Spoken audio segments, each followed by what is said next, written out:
Afternoon, good evening, and welcome to all of you joining us on this next session of What's the Point. Thank you for bearing with us. We had some technical challenges, as is often the way when we lost some internet, but we're back now, so we can get going. And again, as ever, this talk is about exploring the joy of purpose, talking with mission-driven entrepreneurs about the thing that drives them and gets them going. And as you know, purpose is one of the key things of business enjoyment, and about giving it that drive, that move forward, the thrust, so to speak, of our engine. The other thing we work the business enjoyment about is always about reducing the stress elements, reducing the drag, so the things that hold us back are removed as well. So I just want to quickly mention the fact that coming up in January, I've got a stress-free challenge, stress-free for 2023, which is about getting the mindsets right to be able to essentially deal with whatever life throws at you. So the website stressfreechallenge.com. Go and have a look at that. All the information is in there, and get yourself on there and have a look. Anyway, that's just for you to have a think about. Let's crack on with the discussion for the day. And I'm privileged to bring Sloane to your attention. If you've not listened to the podcast already, then it came out a couple of weeks ago with an episode entitled Lonely in Paradise. And there's again links on the screen now, bit.ly/Tingle Zone. So go and have a look on there and find the episode. But let's find out what's been happening with Sloane since, because it's well over a year since I actually recorded that episode with her. And as ever, there's a lot going on, and I want you to get to hear what Sloane has to say and what she's about. So let's crack straight on, and let's find out what is the point of Sloane. There we are. Hi, Andrew. Thank you so much for having me. It's great to connect again. Hi, everybody. What is the point of Sloane? What a good question. I am on a big life mission to communicate to as many women as I can that the way you feel on the inside matters. And in fact, it matters way more than we have ever been taught or shown or even realized. And it tends to be the things that we, especially as successful, powerful, type A women who get it done type of ladies are, we tend to put this as something that's either way down the list or last. And that's part of what's causing so much challenge in our lives and businesses. Fantastic. And so, and obviously there's some obvious questions, answers to the question I'm about to ask you, but let's get specific. Why particularly is this important to you, and why should those listening sort of pay attention to it? Well, if you listen to our podcast, which I loved doing together, that was such a juicy conversation. About 4 years ago, I had come to this point in my life where I had actually created a lot of success. So at this point, I had sold my law firm, and I had made a lot of money, and I had invested over $250,000 in my own personal growth. And I was at this point where I was definitely realizing that success and this idea of fulfilling my highest potential meant a lot more to me than just financial success. And I think a lot of us can resonate with that idea. At some point we start to realize like there's a lot more than money that's needed, or something other than money that's needed for me to really be feeling good and enjoying my life. And so at this point, I started evolving this idea of success into impact. What is my life here to do and be? And I've been having a lot of impact working with entrepreneurs and as a business lawyer, and I knew that a lot more was possible for me. And also in connection, I knew I could be a lot more connected to the people around me. And yet I was having this experience at that time of having a lot of people and feeling really lonely. And so as I'm like, okay, I've created success, I've created this life that I wanted, I know that this isn't quite it. Well, what is it? And I started realizing something that's very important, which is up until that point, I thought that focus on strategy and mindset were the things that were going to get me to this place that I wanted to be. And And they helped. I created all that and I was living this life, and they're important, no doubt about it. And that wasn't it. So where's the focus then for me to become one of those human beings who really, like, inside, I feel like I am not only expressing my greatest gifts and having this impact, but I know I can say honestly in this moment, I'm fulfilling my highest potential.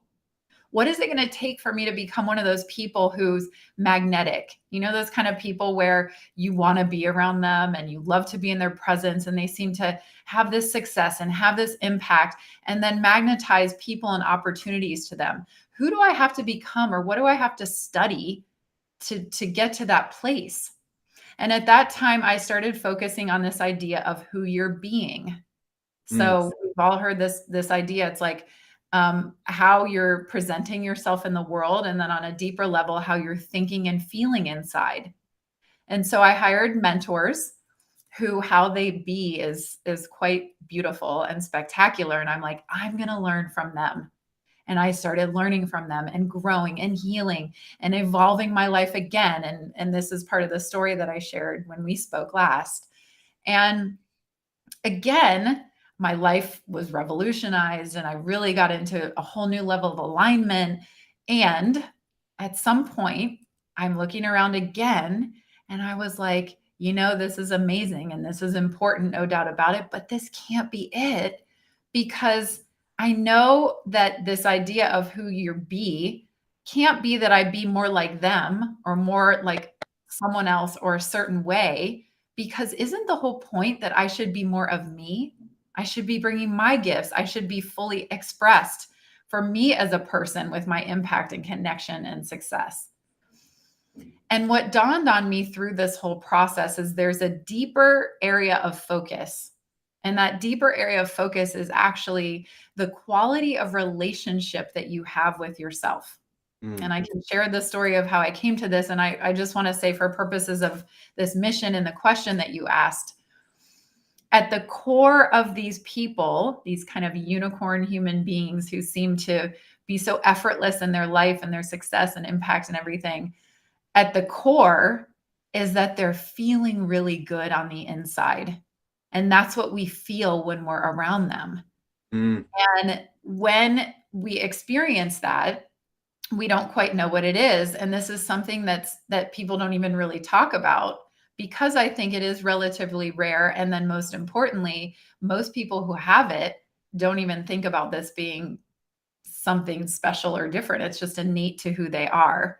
But at the deepest levels, the way you feel on the inside is what creates your passion and your pleasure and your fire for what you're doing in this world, whether it's how you interact with your children or what you're creating in your business or anything in between. That's the flame for creating with excellence and greatness and really fulfilling your highest potential. Yeah, I mean, a couple of things, and I love the fact that at the start you said acknowledge that all the normal things, the strategies, the mindsets that we always talk about, that we're not dismissing them. They're valuable in themselves. These are all part of it. And what you're talking about is it's kind of there. It seems to dismiss it, but it's almost like the icing on the cake. But then when you get the icing on the cake, you realize the level of icing. You keep going until the icing becomes the cake. But the analogy probably doesn't work too far. But yes, it's this integral element of getting everything together, isn't it? Yes. Yes. And when things seem really hard, the strategy and the mindset or any of that, looking around personal growth, your business growth, when it's feeling really hard, a lot of times what we do is we look for something outside of us. Oh, I must need a different strategy, or I must not understood this mindset or embodied it. And again, these things are so important. You can't skip it. At the same time, how much time and attention is being paid to what's actually going on the inside? Because the way you feel on the journey is the way you feel when you reach the destination. And if you or I or anyone is thinking, I'm just going to grind it out and I might feel like crap, but I'm going to move past this and then get to some mecca place where suddenly everything is perfect, it just doesn't happen like that, because you bring you with you, not to mention you're missing all your power, which is your excitement and enthusiasm and your, life force energy being poured in to what you're creating in your life and your relationships.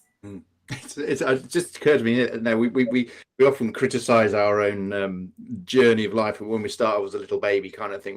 The world revolves around us, and then we have to kind of learn doesn't. But actually, what you're talking about is getting back to the point where the world does revolve around us, because we, as you say, we can take that energy wherever we go, and we are not impacted by the fluctuations of the external world, but influence it from within.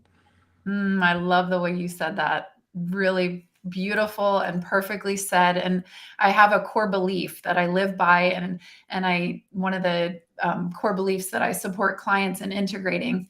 And the core belief is, I fulfill my deepest desires using pleasure as my North Star. Feeling good on the inside. And when I say pleasure, I'm not talking like your grandma's version of pleasure with sex, chocolate, and travel. I'm actually talking about feeling good and creating an inner world environment that's beautiful, regardless of outside circumstances, to then take that and influence your world around you, just like you shared. Yeah. Well, you obviously had different conversations with your grandmother than I had with mine, but we won't go. So as mentioned, if you want to hear Sloane's story, then listen to the podcast. But for here and now, I mean, is there one thing that you a bit of advice or a tip or suggestion that you would give to people that they can take away, that they can say, look, hold this, and you've got a nugget that you can take with you for life? Is there anything you? I think that I would like to say, this way that we've been taught to create success, which is a very focused, driven, more masculine perspective, which makes a lot of sense, because typically and historically, men were the ones who were doing business and creating success. And obviously a lot has changed over the time, and not a lot has changed in terms of the paradigm of how success is created. If you aren't feeling good in the ways that you're moving forward and creating in your business, then there's a whole nother area to look in how to create success. And I call this peak performance the feminine way. And it is not the logical, step-by-step, practical way of how we've been taught to create success, and which, by the way, works. And there's nothing wrong or bad about it. It's just, there's also this whole other way to create success that a lot of people is like, I believe in manifestation, and I believe I should be able to do things with ease. And yet that's not my experience. Well, this idea of peak performance the feminine way is the actual steps in the way that you create success, using some more feminine ways of being and thinking and moving through the world, while also taking action and having goals and using the other more traditional techniques and paradigm that we have. So there is another way, and it doesn't have to be hard. Yeah. And I can't remember where this came. I was speaking to somebody last week, but I had one of those little sort of, ooh, I hadn't looked at things that way. What insights? And as you say, that traditional old way, the masculine way, is very competitive. And there's a lot of alignment between business and sport about being number one, being number two, and all the rest of it. We also talk about the mindset of the lack mindset, being in fear of not having enough, and all those sort of things, as opposed to the abundant mindset, where and I hadn't really clocked, but actually the very concept of competition is a lack mindset. Yes. Because it suggests there's only one place, two places, and that's all that's available, and you've got to fight and fight and fight and fight to be the one that's number one. Whereas the reality is, an abundant mindset, there's place and room for everybody. Yes. And that shift from competition to collaboration, to keep it using words that I use, you may have different words for it, but that suddenly realize that actually, we're all, the whole point of competition is a lack mentality. Yes. And I love this example and this idea, because on the deeper level of this is, how does it make you feel inside? What are the actual physical sensations? What's going through your mind when you think of, I've got to be first, or I've got to take a piece of the pie, or there's only so much? It doesn't actually feel good.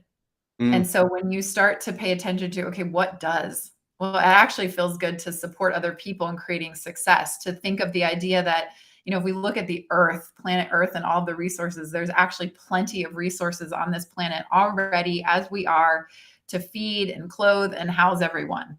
Now, we might need to work in a different way together to make that happen, but it is available. So when we start to shift our perspective and then move from a different place of this idea of how I'm feeling actually matters, then the world can shift around us in some really beautiful, ease-filled ways that also happens to create your highest potential and fulfill your deepest desires. Yeah, perfect. And a very relevant and important example you've given there. So yeah, thanks for framing. So as mentioned at the start, it's well over a year since we caught up, and as we know, we're always learning in what we do. So fill in some of the gaps since we spoke. What have you been up to, and what's the most important thing you've learned about yourself, about life, whatever, since we last caught up?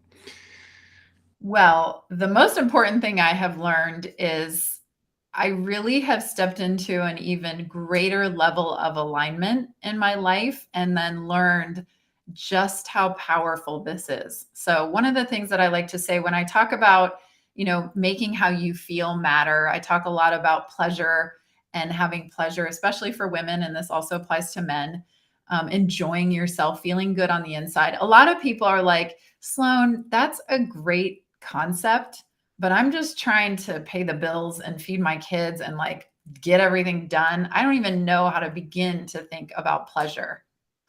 And if that, or any even flavor of that idea is present for you, one of the first places that you have to begin is in alignment.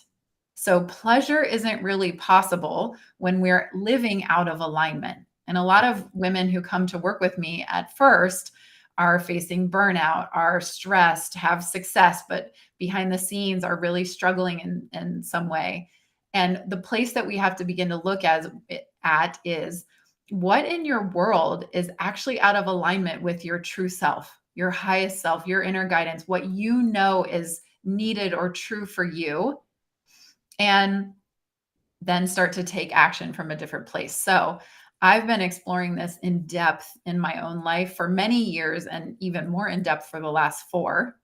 And I would say over this past year has taken that to a whole nother level where I am really orienting my life towards everything and everyone and every choice I make being in alignment with what I call my true self. And the more that I've done this, and the more subtle, and the more even just like any little place I get this cleaned up and aligned, what I'm experiencing is that life and opportunities are flowing into my world in a way that is kind of something that I've only ever heard about before. And so I think what I would say over this past year that's changed the most is an element of living in life and just allowing whatever is going to come in to come in. And for my part of it, to keep focusing on where can I get into even more alignment. And then this beautiful benefit that's coming from it is having the experience of what happens in an aligned life. Are you able to give a sort of specific example of how you realign yourself or get closer to your true alignment? I am, yes, actually. There are a lot of different things that I do. And over the past 2 years, we actually have started holding a plant medicine retreat. So are you familiar with ayahuasca? No. Okay. Okay, great. I'm glad. So ayahuasca is a plant medicine that's been being used by indigenous tribes in Latin America and South America for thousands of years. Okay. And basically, in collaboration with professional guides who have literally guided thousands of people on these journeys, we created what I consider the most upscale, rustic luxury retreat experience around using this medicine for people of influence who are dedicated to their growth to come together and use this medicine to grow, to heal, and to innovate. And so while I've been leading this retreat, I've also been having various experiences of myself with this medicine, which I actually first experienced 9 years ago. But I've been drinking it more often. And then in connection with the personal growth that I do in my regular conscious life. So imagine you drink this medicine, and people have a wide variety of experiences, but there is healing that happens. You have new awareness about yourself. It's a whole new way to see the truth of you. Okay. And to summarize. So as I'm having these experiences, I'm also doing my own journaling, self-reflection. I have a spiritual guide who I speak to about this is coming up in my life, and I can have honest reflection back to me. So I'm using this medicine while I'm also doing my personal growth work. And I'm looking at things that now, compared to a couple years ago, are very subtle, would be very easy to just ignore. But here's the question that I like to consider that was actually presented to me by a mentor several years ago. If I had Facebook Live on in my life all the time, are there any pieces that I wouldn't want you or anyone else who's watching to see about how I'm actually living my life? And even if it's thoughts in my head, little thoughts, little pieces to be looked at, to be healed, maybe to be shifted, maybe just to be embraced and loved. It's like the spectrum. But the point is like every little subtlety, and this is not from a place of me being wrong or tearing myself down. It's from a place of self-love. I want to be living in wholeness. I want to be in alignment with myself, because I know then can I have my greatest impact? And I know then can I be the most loving, giving human being that I possibly can? That is a brilliant question. If you're being watched all the time, Yes. would I be happy? Who knew that the solution to life was to be on Big Brother? To be on Facebook Live. Right? Who knew this gift in so many ways? But yeah, it really does. That throws it into very sort of clear positioning. It's like, yeah, that sense of opening bare. And if people were watching, am I happy with the way I'm behaving? Even behind closed doors, why should it be any different? I think that's a brilliant question. And especially for people like you and I, representing and sharing about these ways of being and thinking and moving through the world. There are two levels of it. On one level, it's like, is it an integrity for, make something up, like me to be talking about fulfilling your highest potential while I yell at my daughter later on, and it's not like I can never do anything wrong or not be the ideal parent. It's just that I'm looking at it and I'm paying attention to it, and I'm not representing I'm the perfect parent and I have all the answers, for example.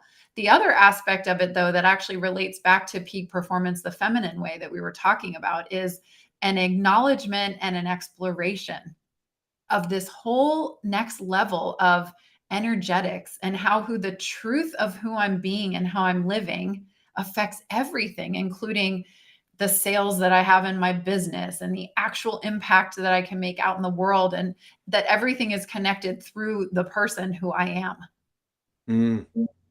Beautiful. And you mentioned the retreats that you run, you're part of, and I think you have others going on. So what's within that space and other areas, what new and exciting things are coming on for you? What's 2023 holding? What's coming down the pipeline that you want people to be aware of? Thank you for asking that. I'm very excited for our retreats. We have a women's retreat and this ayahuasca plant medicine retreat that are happening multiple times in 2023. And what I would love to share is I'm launching a mini course in January. It's called Falling in Love with Yourself, and it is for growth-minded women who are really ready to explore this next level relationship with themselves. It's not about what's wrong with you or finding more problems. It really is about, how do I step into feeling really great about the person who I am exactly as I am right now? And what does that actually look like? So it's 14 days, 30 minutes a day with a group of phenomenal, powerful women. And if you have any questions, I would love to speak to you about it. You can find out more at The Real Sloane with an E, SLOANE.com/love.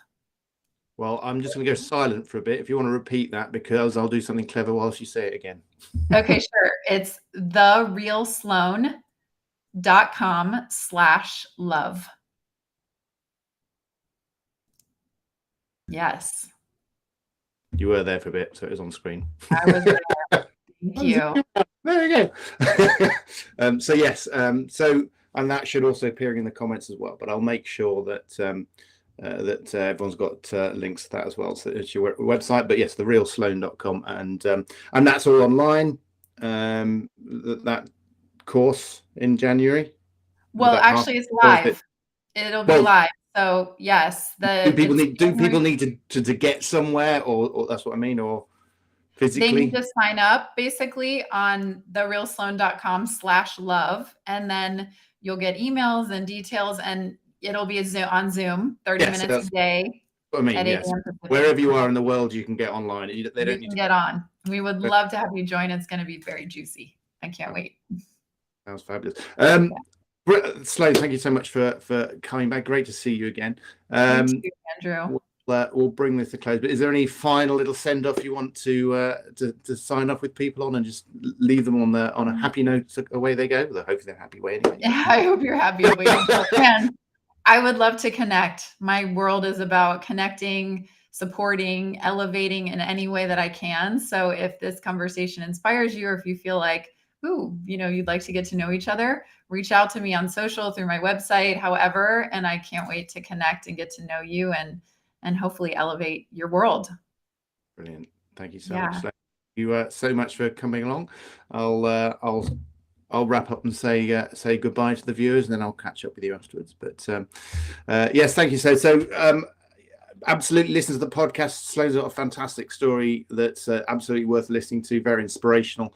And check out her website with the course that's coming up in the new year. So it sounds like a fabulous thing worth looking at. Thank you for joining us, and I'll be back in next week with another interview with Jane Ferre, and we're exploring more ideas around purpose and mission-driven entrepreneurs. So look out for that.